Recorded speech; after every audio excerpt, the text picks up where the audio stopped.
ጨውና የጡንቻ ግንባታ እንዴት ይገናኛል? አንድ ሰው ጨውን ስላቆመ ጤነኛ ነው ይባላል ወይ? ወይም ጨውን ማቆም ለጤና ጥቅም አለው ወይ የሚለውን በዛሬ ቪዲዮ አስቃኛችኋለሁ። ከፕሮግራማችን ጅማሮ እስከ ፍጻሜ ድረስ አብራችሁ እንድትቆዩ እጋብዛችኋለሁ። ከዛ በተጨማሪ እንግዲህ የኔ ቤተሰብ የሆናችሁ ላይክ ማድረግ አትርሱ። ከዚህ በተጨማሪ ሰብስክራይብ ያላረጋችሁ ሰብስክራይብ በማድረግ እንዲሁም ደግሞ ይሄንን ቪዲዮ በቪፒኤን ብትከታተሉ ቤታችንን እጅግ በጣም ይጠቅማል፣ ያሳድጋል። ኦልሞስት ወደ 80 ሺህ እየተጠጋን ነው። ትንሽ ፑሽ አድርጉ፣ ሰብስክራይበሮችን አበረታቷቸው። 100 ሺህ ልንገባ በጣም ጥቂት ነው የቀረን። ኦልሞስት 20 ሺህ ነው የቀረን። ስለዚህ አደራላችኋለሁ። መልካም ቆይታ ይሆንላችሁ።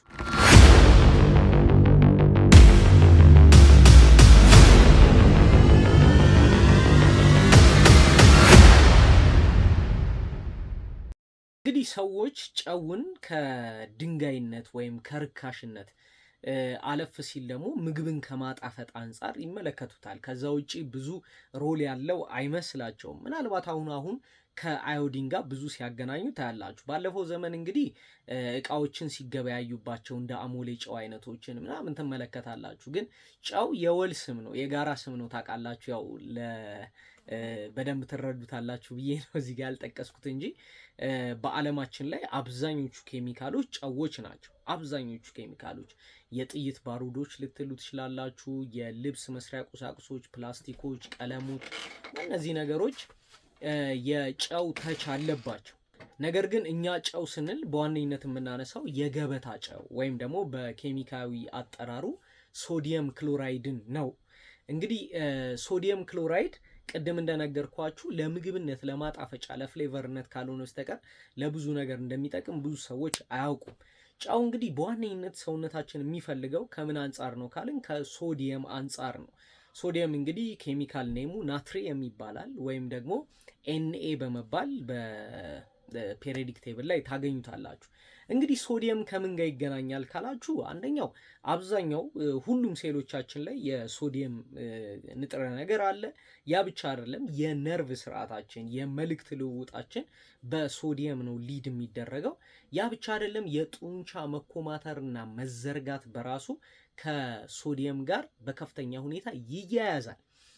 እንግዲህ ይህ በእንዲህ እንዳለ ሶዲየምን በጣም ከቦዲ ቢልደሮች ጋር የሚያገናኘው በተለይ ሁለት ነገሮች አሉ። አንደኛው ከነርቨስ ሲስተም ጋር መያያዙ ነው። ይኸውላችሁ አንድ ሰው ቦዲ ቢልደር ሲሆን፣ ቦዲ ቢልደር ብቻ ሳይሆን ኤክሰርሳይዝ የሚሰራ ማንኛውም ሲሆን አንድ የምታስተውሉት ነገር በተደጋጋሚ ላብ ይወጣችኋል። ላባችሁን አርጋችሁ ብትቀምሱት ጨው አይነት ነገር ይላችኋል አይደለ? ያ ማለት ከሌሎች ኤሌክትሮላይቶች ጋር አብሮ ሶዲየም ክሎራይድ እና ሶዲየም ስለሚወገድ ነው። ቅድም እንደነገርኳችሁ የነርቭ ስርዓታችሁን በከፍተኛ ሁኔታ እንዲቀላጠፍ የሚያደርገው ሶዲየም ነው። አንድ ሰው ሶዲየም በጣም አነሰው ማለት ምን እየሆነ ይመጣል መሰላችሁ? አእምሯችሁ ለጡንቻችሁ፣ አእምሯችሁ ለሰውነታችሁ የሚሰጠው መልእክት ላይ ወይም የመልእክቱ ፍጥነት ላይ ችግር እየፈጠረ ያመጣል ማለት ነው። ወይም ፍጥነቱን በጣም ይቀንሰዋል ማለት ነው። ስለዚህ አእምሯችን ዲዚ የመሆን የመዳከም ፐርፎርማንሳችን የመውረድ ኬዝ ውስጥ እንድንገባ ያደርጋል። ፍዝዝ እንድንል ያደርገናል ማለት ነው። ስለዚህ በጣም ቶሎ እንዲደክመን ወርካውታችንን በምንፈልገው መልኩ ኤክስኪዩት እንዳናደርገው እያደረገን ይመጣል ማለት ነው። ይሄ አንደኛው ከጡንቻ ጋር ይገናኛል። ሁለተኛው ከጡንቻ ጋር የሚያገናኘው ምንድን ነው? ከዚህ በፊት ነግሬያችኋለሁ። ምናልባት ስለ ማግኒዥየም፣ ስለ ካልሽየም እና ስለ ሶዲየም በደንብ አድርጌ ነግሬያችኋለሁ። እንግዲህ ጡንቻችን አንድን ዕቃ እንዲያነሳና እንዲያስቀምጥ ወርካውትም ስናደርግ ክብደትን እንዲሸከምና እንዲያወርድ ከሚያደርጓቸው ሲግናሊንጎች መካከል አንዱ ሶዲየም ነው። ሶዲየም እንግዲህ መኮማተርንና ከማግኒዥየም ጋር በመሆን መኮማተርንና መዘርጋትን ሪላክስ ማድረግን ወይም መለጠጥን ሰፖርት የሚያደርጉ ናቸው። መኮማተር ከሌለ መለጠጥ የለም፣ መለጠጥ ከሌለ መኮማተር የለም። ስለዚህ መኮማተራችንን አደጋ ውስጥ እንዲገባ ያደርገዋል። ያ ብቻ አይደለም። ይሄ ነገር ደግሞ ከተሳሳተ ምን ይሆናል መሰላችሁ? ገጥሟችሁ ያውቃል ብዬ አስባለሁ። በተደጋጋሚ ክራምፕ፣ ይሄ የጡንቻ ላይ ቁስለት ህመም አይነት ወይም ደግሞ ጡንቻችን ተኮማትሮ ኩምትር ብሎ መቅረት፣ በተለይ የካፍ መስል ላይ የእግር የባት ጡንቻ ላይ በተደጋጋሚ ይሄ ሲስተዋል ታያላችሁ። ይሄ አንደኛው የሶዲየም እጥረት ሊሆን ይችላል። ስለዚህ ሶዲየም መጠናችሁን ቼክ ማድረግ ያስፈልጋል እዚህ ጋር። ይሄ ብቻ አይደለም። ወርካውት እየሰራችሁ ቶሎ ፐምፕ የማታደርጉ ከሆነ ቶሎ ጡንቻችሁ ማያብጥ ከሆነ ሌላ ነገሮች እንዳሉ ሆኖ አንደኛው የጨው ወይም የሶዲየም እጥረት ሊሆን ይችላል። ምክንያቱም ሶዲየም አንደኛው ሌላው ስራ የብለድ ፕሬሸርን ወይም የደም ዝውውርን በከፍተኛ ሁኔታ በመጨመር ይታወቃል።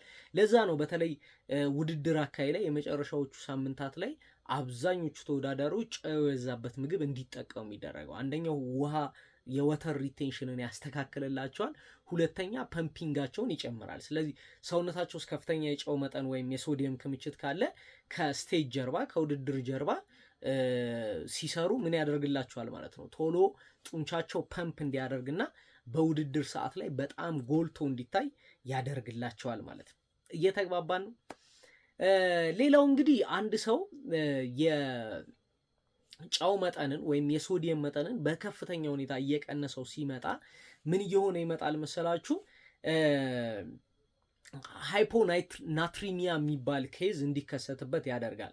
ቅድም ነግራችኋለሁ አይደል? ሶዲየም በላቲን ኔም ናትሪየም በመባል ይታወቃል። ኬሚካል ሲምቦሉ ከናትሪየም ተነስቶ ኤንኤ ተብሏል አይደል?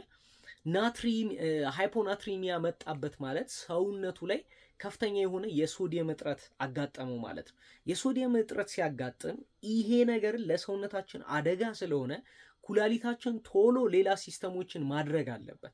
የውሃ ሪቴንሽኑን ማስተካከል አለበት። በሽንት አማካኝነት ደግሞ የሚወጣውን የሶዲየም መጠን መቆጠብ አለበት። በዚህ ጊዜ እንግዲህ በጣም ብዙ ሆርሞኖች እንዲመሰቃቀሉና ሰውነታችን ውስጥ ኬዎስ እንዲፈጠር ያደርጋል። ይሄ ደግሞ ስትረስ ነው። የስ ስትረስ ነው ማለት ሰውነታችን ላይ በአንድም በሌላ ጫና ተፈጥሯል። ይሄ ማለት የስትረስ ሆርሞንን ኢግናይት ያደርጋታል። ያቺ ማለት ደግሞ ምንድናት? ኮርቴዞል ናት። ኮርቴዞል እንግዲህ በከፍተኛ ሁኔታ እየጨመረ መጣ ማለት የሰውነት የስብ መጠናችን እንዳይቀንስና እንዲሁም እየጨመረ እንዲመጣ ያደርግብናል ማለት ነው። አያችሁ የሶዲየም ችግር የጨው ችግር ብቻ በአንድ ጊዜ የት እንደደረሰ። ስለዚህ የሆርሞናል መዛባቶችን ሊያመጣ ይችላል። ያ ብቻ አይደለም። አትሌቶች የሆኑ ቦዲ ቢልደሮች የሆኑ በሞቃት አካባቢ ላይ ስራ የሚሰሩ ወክ የሚያደርጉ የሚንቀሳቀሱ ቶሎ ቶሎ ሰውነታቸውን የሚያልባቸው ሰዎች ጨው መቀነስ የለባቸውም ማለት ነው። በተገቢው መጠን መጠቀም አለባቸው። ምናልባት አስተውላችሁ ከሆነ በደቡብ አካባቢ ምናምን ቡና የሚጠጣው በጨው ነው። ያ ብቻ አይደለም። በትልቅ ጀበና ነው የሚፈላው፣ በትልቅ ሲኒ ነው የሚጠጣው። 3-4 ሲኒ ሊጠጣ ይችላል በአንድ ጊዜ ከተቀመጡ። በቀን ውስጥ ደግሞ አስቡት ታዲያ ልባቸው ለምን አይፈነዳም? ስለዚህ እንደ ቡና ሚስ አንደርስታንድ ከተደረጉ ነገሮች አንዱ ጨው ነው። ስለዚህ ጤነኝነታቸው በእርግጥ ከሚመገቡትን ምግብ ሰፖርት ያደርጋቸዋል። ግን አንዱ ደግሞ ሪዝን ጨው ነው። ያለበዛ አሁን እኛ ጨውን እንደምንፈራው ቢሆን ኖሮ በቀላሉ ለህመም ይጋለጡ ነበር ማለት ነው። ስለዚህ ጨውን ከበሽታ ጋር ማያያዝ ተገቢ አይደለም ማለት ነው። ስለዚህ ሌላው እንግዲህ የደም ግፊታቸው በጣም የሚቀንስ ሰዎች ጨዋቸውን በአግባቡ መውሰድ ወይም መጠቀም አለባቸው።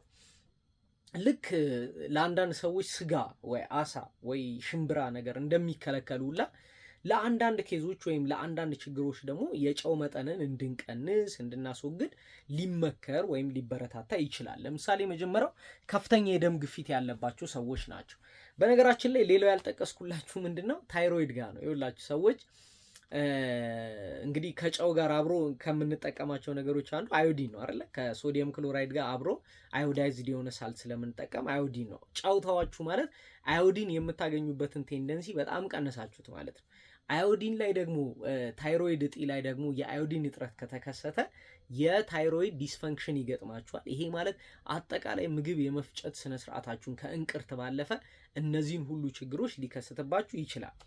እንግዲህ ወደ ሰዎቹ እንመለስ። ወደ ሰዎቹ ስንመለስ የደም ግፊት ያለባቸው ሰዎች ወይም የደም ግፊታቸው በጣም ከፍተኛ የሆኑ ሰዎች ጨውን አብዝተው እንዲመገቡ ኢቭን በኖርማል መንገድም እንዲመገቡ አይመከርም። 0 ባያደርጉት ግን በጣም ቢቀንሱት ደግሞ አሪፍ ነው። ለምንድን ነው ካልን አንደኛው የጨው ስራ ወይም የሶዲየም ስራ ምንድን ነው ብለናል? የደም ግፊትን ወይም የደም ዝውውርን በከፍተኛ ሁኔታ መጨመር ነው። እነዚህ ኦልሬዲ ከፍተኛ የደም ግፊት አለባቸው። ስለዚህ እነዚህ ሰዎች ላይ ግፊታቸው እንዲጨምር ያደርጋል። በተቃራኒው ዝቅተኛ የደም ግፊት ያለባቸው ሰዎች ጨውን እንዲጠቀሙ ይበረታታል ማለት ነው። ሁለተኛው የልብ ችግር ያለባቸው ሰዎች እነዚህም እንዲቀንሱ ይመከራል። ሌላው ልክ እንደ ኢዴሚያ አይነት ወይም ከጉበት ጋር ከውሃ ማስወገድ ጋር ወይም አጠቃላይ ከወተር ሪቴንሽን ጋር ችግር ያለባቸው ሰዎች እንዲጠቀሙት አይመከርም። ቢቀንሱ ቢያስወግዱ ይመረጣል ማለት ነው። ሌላው ከኩላሊት ጋር ችግር ያለባቸው ሰዎችም እንደዛ። ኩላሊት እንግዲህ አንደኛው ስራው እነዚህን አዮኖችን በተለይ ጨዎችን ማጽዳት፣ ውሃ ሪቴንሽኑን የአጠቃላይ ዝውውሩን ማስጠበቅ ነው።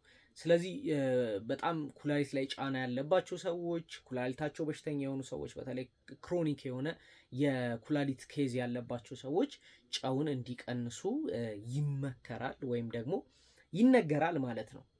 ስለዚህ ጨውን ሁሉም ሰው እንዲያስወግድ አይመከርም። እንደ አንድ ቦዲ ቢልደር ወይም ደግሞ አንድ አትሌት፣ አንድ ኳስ ተጫዋች፣ በሞቃት አካባቢ የሚኖር ሰው እንደዚህ አይነት ሰዎች ጨውን ሙሉ ለሙሉ ቢያስወግዱ ተጠቃሚ ሳይሆኑ ተጎጂ ነው የሚሆኑት።